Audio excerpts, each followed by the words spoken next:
The day started like any other, but I should have known something was amiss when William walked through the door. His steps were heavier, his face shadowed not just by the setting sun, but by a burden I couldn't quite place. "William, you're home early," I remarked, trying to offer a smile. He barely looked at me, his eyes clouded with thoughts I couldn't read. "Emma, I've been demoted," he said, his voice a hollow echo in our cozy living room. I almost spilled the tea I was holding. The news hit me like a cold wave. "Demoted," I repeated, my mind racing. I knew his company had been struggling, rumors of restructuring and cutbacks whispered among concerned employees. But William? My William? He slumped into his favorite armchair, rubbing his temples. "Yeah, they're downsizing. It's not just me, Emma. It's bad." I sat beside him, placing my hand on his. "We'll get through this. We always do," I said, trying to inject confidence into my voice. William looked at me, his eyes searching mine for the reassurance he so desperately needed. "I don't know, Emma. This is different." I knew William was proud. His job meant everything to him. To see him so defeated, so lost, was heart-wrenching. "You have me, Isabella, and even Evelyn," I said softly. "We're a family. We'll support you." His nod was barely perceptible, his mind clearly miles away. I squeezed his hand a little tighter, hoping to bridge the distance that had suddenly sprung up between us. That night, as I lay in bed, William's restless turning kept me awake. I knew this was just the beginning of a long, uncertain road, but I was determined to walk it with him, every step of the way. Little did I know the path ahead was far rockier than I could have ever imagined. In the weeks following William's demotion, a palpable tension hung over our home, a silent storm brewing in the distance. His once warm gaze turned cold, and his words, when he spoke, were like icicles piercing through the calm. It was a chilly morning when the first shard struck. I was in the kitchen, fixing breakfast, humming a tune that used to bring a smile to William's face. He walked in, his footsteps devoid of their usual rhythm. "You've put on weight since we got married, haven't you?" he said abruptly, his eyes scanning me in a way that felt more invasive than intimate.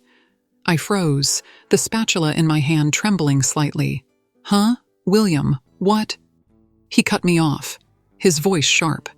"Forget the health checkup. Your figure, it's unsightly. You're just being lazy. If you're overweight, I'm embarrassed to be seen with you." His words hit me like a physical blow. I struggled to find my voice. "William, why are you saying this? I am 50, and it's natural at this age to—" But he wasn't listening. He stormed out, leaving his breakfast untouched, leaving me standing in a kitchen that suddenly felt too large, too empty. The rest of the day passed in a blur. I tried to focus at work, but William's words echoed in my mind, a relentless loop of hurt and confusion. When I returned home, the house was silent. William was in his study, the door firmly shut.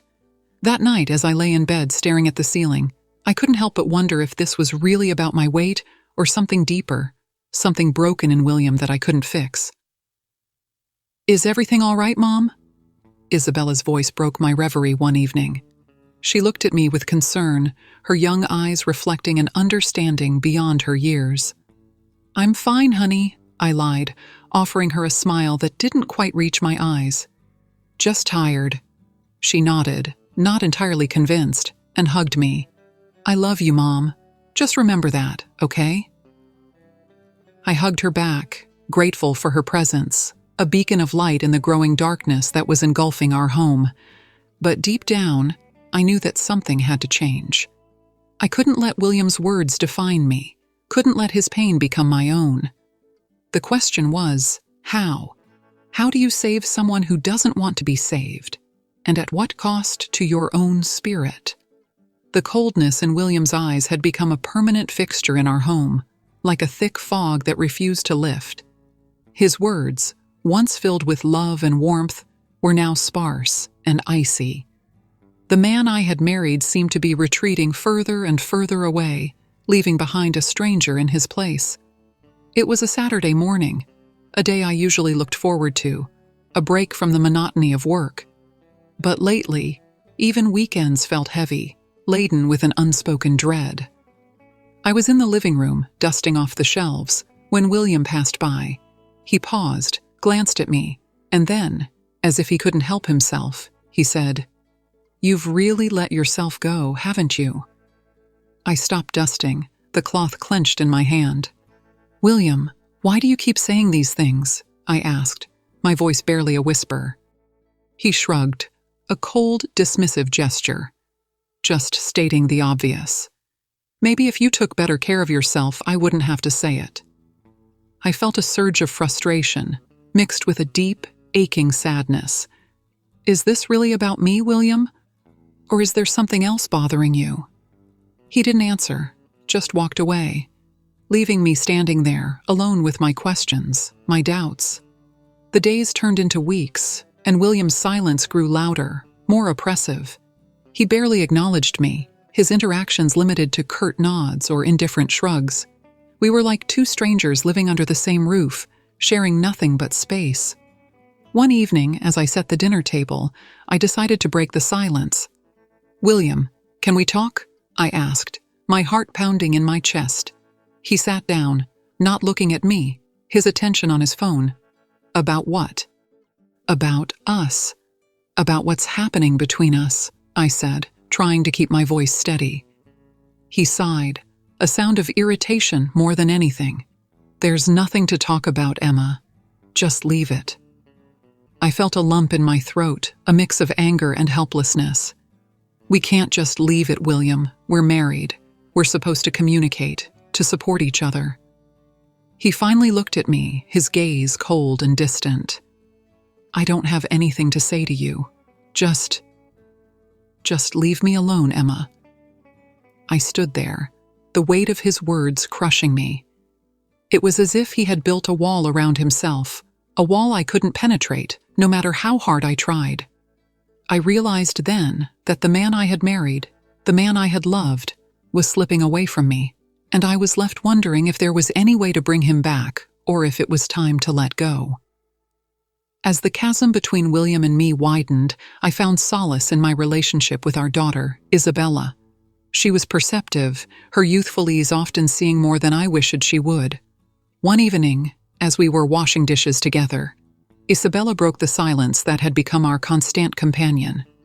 "Mom, why is Dad so distant lately? He's not even talking much to me," she asked, her voice tinged with worry. I sighed, unsure of how much to share. "Your dad's going through a tough time at work, sweetheart. It's affecting him a lot." Isabella stopped scrubbing a plate, turning to face me. "But that doesn't give him the right to be so cold to you or to me. It's not fair, Mom." I looked into her eyes, seeing the same pain I felt reflected back at me. "I know, Isabella, I know. But sometimes adults struggle to handle their emotions too. But you're handling it, aren't you? You're still here, still being Mom, still trying," she pointed out with a maturity that belied her age. I reached out, tucking a strand of hair behind her ear. "I'm trying, yes, but we're all different in how we deal with things."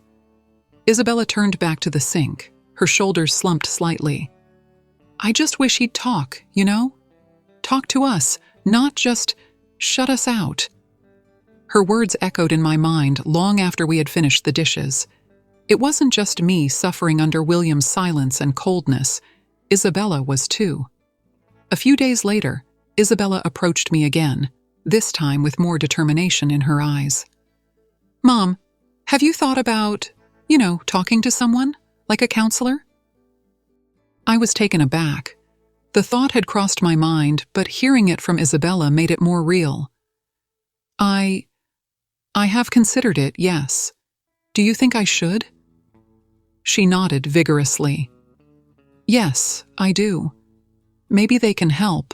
Maybe they can give you advice on what to do with Dad." Her concern for me, for our family, was touching. "Okay, Isabella. I'll think about it more seriously. Thank you." She hugged me, a tight, lingering embrace. "I just want you to be happy, Mom. You and Dad both. but you especially." As I returned her hug, I realized how much my struggles were impacting her. I needed to make a decision, not just for my sake, but for Isabella's too. Her words were a catalyst, pushing me to consider options I had been too afraid to think about. The thought of seeking help, of potentially changing the dynamics of our family life, was daunting. But perhaps it was necessary. Perhaps it was time. Evelyn, my mother-in-law, had always been a formidable presence in our home. Her relationship with me was like a tightrope walk, balanced but always tense. Recently, her behavior had shifted from subtly disapproving to openly critical, especially after William's demotion. One afternoon, I was preparing lunch when Evelyn walked into the kitchen. Her eyes narrowed as she watched me chop vegetables. "Emma, dear, don't you think you should be watching what you eat a bit more closely?" she asked in her usual pointed manner. I paused, gripping the knife a little tighter. "I'm eating just fine, Evelyn. I'm healthy." She clicked her tongue, moving closer. "Healthy? My dear, with the amount you're serving yourself, I doubt that. It's no wonder William is stressed, having to see you let yourself go like this." The words stung, and I fought to keep my composure. "Evelyn, I don't think my eating habits are any of your concern," she scoffed. "As part of this family, your habits are very much my concern, and frankly, I think you should be taking better care of yourself, for William's sake, if not your own." I took a deep breath, trying to calm the rising anger. "Evelyn, I appreciate your concern, but I am fine," she huffed, leaving the kitchen in a wave of disapproval. Her words echoed in my mind, amplifying the doubts and insecurities that had been growing inside me. Later that day, as I was folding laundry, Isabella came to me, her brows knitted in concern. "Mom, why does Grandma Evelyn keep making those comments about your weight? It's not right." I sighed, placing a folded shirt into the basket. "She's always been like that, Isabella. It's just how she is." "But it's not fair to you. You shouldn't have to put up with it," Isabella protested. I smiled weakly at her. "Sometimes we have to tolerate things in life, even if they're not fair." Isabella shook her head. "I don't like it. You shouldn't have to tolerate it. It's not healthy." Her words made me pause. It wasn't just William's behavior that was affecting our family. Evelyn's attitude was also taking a toll. For the longest time, I had accepted it as part of being in this family. But seeing Isabella's distress, I started to question that acceptance. Was it really right to tolerate such treatment? Was this the example I wanted to set for my daughter? The way William and Evelyn's attitudes seemed to reinforce each other, the way their words and actions were slowly chipping away at my sense of self, and the way Isabella was watching it all, learning from it. I knew something had to change. For my sake, for Isabella's sake. The question was, how and when? The tension in the house had grown almost tangible, a silent specter that loomed over every interaction, every moment of silence. William's coldness had settled like frost upon our lives, leaving me feeling more isolated than ever. One particularly brisk morning, I was busy in the garden, tending to the roses that had always been a source of solace for me. The crisp air was a welcome relief from the stifling atmosphere inside the house. As I pruned the bushes, lost in thought, I heard the back door open. "Emma," William's voice called out, a rare occurrence these days. I straightened up, wiping my hands on my apron. "Yes, William." He stood at a distance, his hands buried in his coat pockets. "I've been thinking, maybe we could go out for dinner tonight, just the two of us." The suggestion caught me off guard. It had been months since we'd done anything remotely similar. "Oh, that's unexpected. Are you sure?" He nodded, his gaze avoiding mine. "Yes, I think it would be good for us." I felt a flicker of hope, a tiny spark in the long darkness. "All right, William, that sounds nice." As the day progressed, I found myself cautiously optimistic. Perhaps this was a turning point, a step towards mending the growing rift between us. However, as we sat across from each other in the quiet ambiance of the restaurant that evening, the reality was starkly different. The conversation was stilted, filled with long silences and forced small talk. William seemed distant, his eyes often wandering to the window or his phone. Trying to bridge the gap, I asked, "William, is everything okay at work?" He shrugged, stirring his drink absent-mindedly. "It's the same as always." I reached across the table, covering his hand with mine. "I just want you to know, I'm here for you. We can get through this together." He withdrew his hand, a faint sigh escaping his lips. "I know, Emma. Let's just eat." The rest of the evening passed in a similar fashion, a dance of words that never quite found their rhythm. As we returned home, the silence in the car was a stark reminder of the growing divide between us. That night, as I lay in bed, the moon casting a soft glow through the window, I realized that our attempt at normalcy had been just that, an attempt. The issues between us were deeper, more complex than a simple dinner could mend. The hope I had felt earlier had dimmed, replaced by a sobering understanding that the path to healing was going to be a long and challenging one. As the night deepened, I knew that whatever lay ahead, I needed to be strong, not just for myself, but for Isabella, for our family. The road to recovery, to understanding, was not going to be easy, but it was one I had to walk. The moonlight seemed to whisper a promise of new beginnings, of possibilities yet to unfold, and I held on to that promise as I drifted into sleep. The tension at home reached a new peak during a strained family dinner. The table was set meticulously, a silent testament to the effort I still put into maintaining some semblance of normalcy. William sat at one end, his face a mask of indifference, while Evelyn, ever critical, took her usual spot, eyeing everything with a hawk's gaze. As we began to eat, the air was thick with unspoken words, the clinking of cutlery against plates the only sound breaking the silence. I could feel Isabella's growing discomfort, her eyes darting between William and Evelyn and me. Suddenly, Isabella put down her fork, her chair scraping back as she stood up. "I can't take this anymore," she declared, her voice quivering with emotion. William and Evelyn both looked up, startled by her outburst. "Isabella, what's the matter?" William asked, his voice laced with a rare concern. "It's how you're treating Mom," Isabella said, her eyes filling with tears. "You're both always on her case, about her weight, about everything." "It's not fair," Evelyn scoffed. "We're only saying it for her own good." "That's not good. It's cruel," Isabella shot back. "Mom does everything for this family, and all you do is criticize and make her feel small." William, who had been silent, finally spoke. "Isabella, you're overreacting. We're just concerned about your mother's health." I reached out to Isabella, trying to calm her. "It's okay, sweetheart." But Isabella was undeterred. "No, it's not okay. You shouldn't have to deal with this, Mom. You deserve respect and love, not constant criticism." Her words seemed to pierce the veil of indifference that William had surrounded himself with. He looked at me, perhaps really seeing me for the first time in months. Evelyn tried to interject, but Isabella cut her off. "No, Grandma, you need to listen too. You're part of this. You both need to stop treating Mom like this." The room fell silent, the tension palpable. Isabella's words hung in the air, a stark reminder of the pain and hurt that had been building up over the months. Isabella's words echoed in my mind, a mixture of pain and hope swirling within me. Her courage had opened a door, a possibility for change, for healing.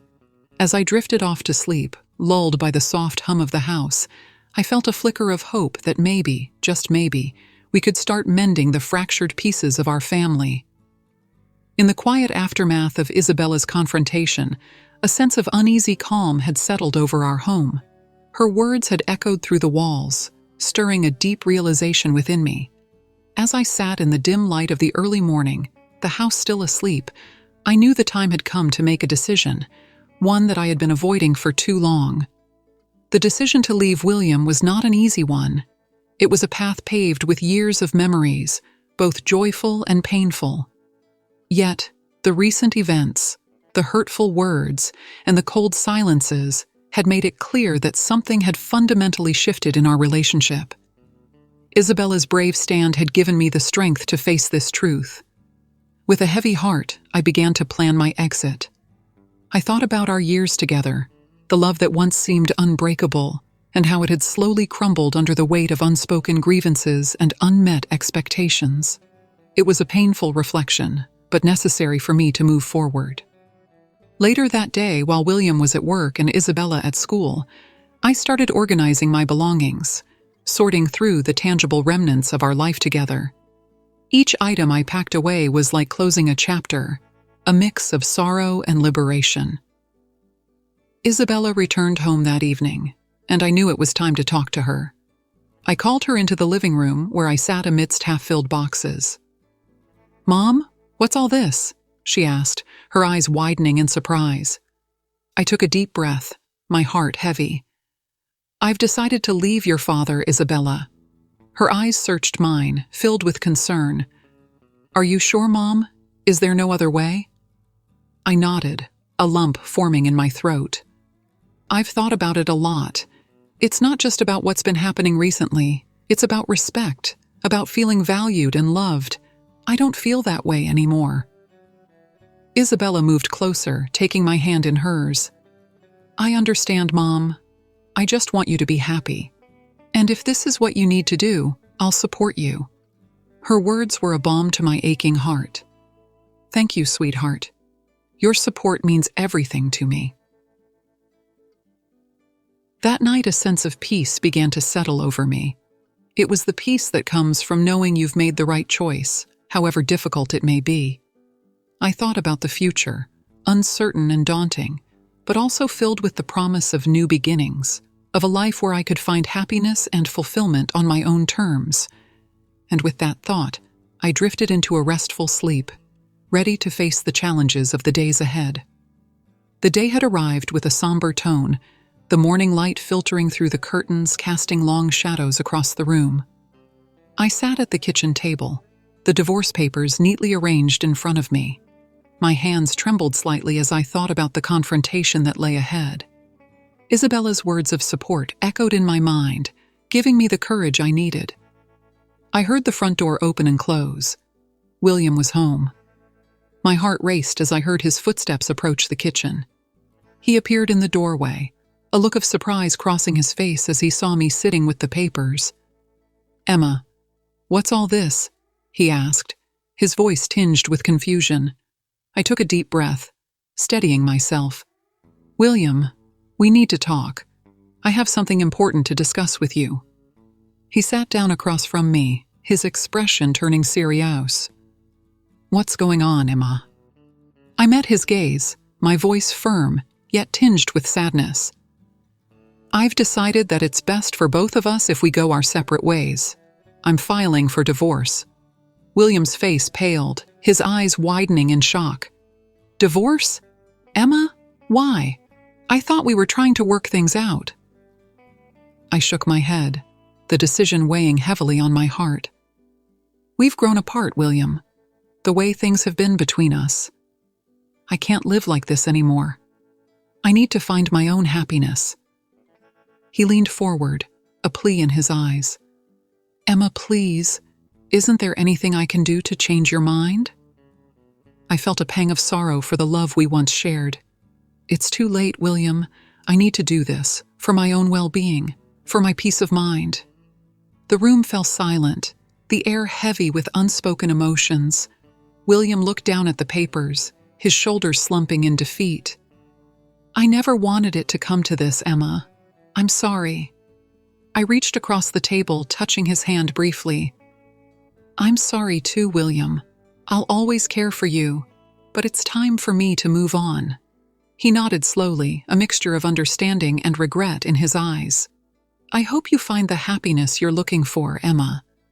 As he stood up and walked away, I felt a surge of emotions, relief, sorrow, and a newfound sense of freedom. It was the end of an important chapter in my life, but also the beginning of a new journey. The confrontation had been one of the hardest things I'd ever done, but Isabella's words had given me the strength to stand up for myself. I knew the road ahead would be filled with challenges, but I also knew that I was ready to face them. I closed my eyes, feeling a sense of resolve and hope for the future. It was time to start a new chapter, one where I could be true to myself and find my own path to happiness. Life, after making the difficult decision to leave William, unfolded in ways I could never have anticipated. The initial days were a blend of relief and apprehension, each morning dawning with a sense of newfound independence. Isabella and I moved in with my parents, their home a comforting sanctuary during this period of transition. Their unwavering support and love were the pillars that held me up as I navigated this new chapter of my life. In this nurturing environment, Isabella thrived, her resilience and understanding a constant source of pride and inspiration for me. Together, we found strength in each other, our bond deepening as we faced the world as a team. As the weeks turned into months, I slowly began to rediscover myself. I found joy in small things: the tranquility of my parents' garden, the laughter-filled family dinners, and the quiet evenings spent with Isabella, talking about everything and nothing. It was during one of these evenings that Isabella, with her characteristic insight, said, "Mom, I'm really proud of you. You're stronger than you think." Her words warmed my heart. "Thank you, honey. I couldn't have done it without you." As life settled into a comfortable rhythm, an unexpected encounter introduced me to Daniel. He was a friend of my parents, recently divorced, with a kind smile and a gentle demeanor. Our friendship blossomed slowly, built on shared experiences and mutual understanding. Daniel's presence in my life was like a gentle tide, bringing with it new perspectives and possibilities. One evening, as Daniel and I walked through the park, he took my hand in his. "Emma, I never thought I'd find someone who understands me the way you do. You've brought so much light into my life." I squeezed his hand, smiling. "You've done the same for me, Daniel. It's nice to have someone to share life's journey with." Our relationship grew, grounded in respect and a deep connection. It was a stark contrast to my past life with William, a reminder of what a loving, supportive partnership could be. Looking back, I realized how far I had come. The journey from the painful decision to leave William to finding happiness again was not an easy one. But it was a journey that taught me about strength, resilience, and the importance of self-respect. Now, as I sit in my parents' garden, watching Isabella laugh with my parents, with Daniel beside me, I feel a profound sense of contentment. The future, once so uncertain, now holds promise and hope. I look forward to a life filled with love, respect, and happiness, a life where I am valued, where my relationships are nurturing and fulfilling. As the sun sets, casting a warm glow over the garden, I feel grateful for the love that surrounds me. It's a new beginning, a chance to write a new story, one filled with the joy and peace I had longed for. With Isabella by my side and Daniel's hand in mine, I step forward into this new chapter of my life, eager to embrace all the beautiful possibilities it holds.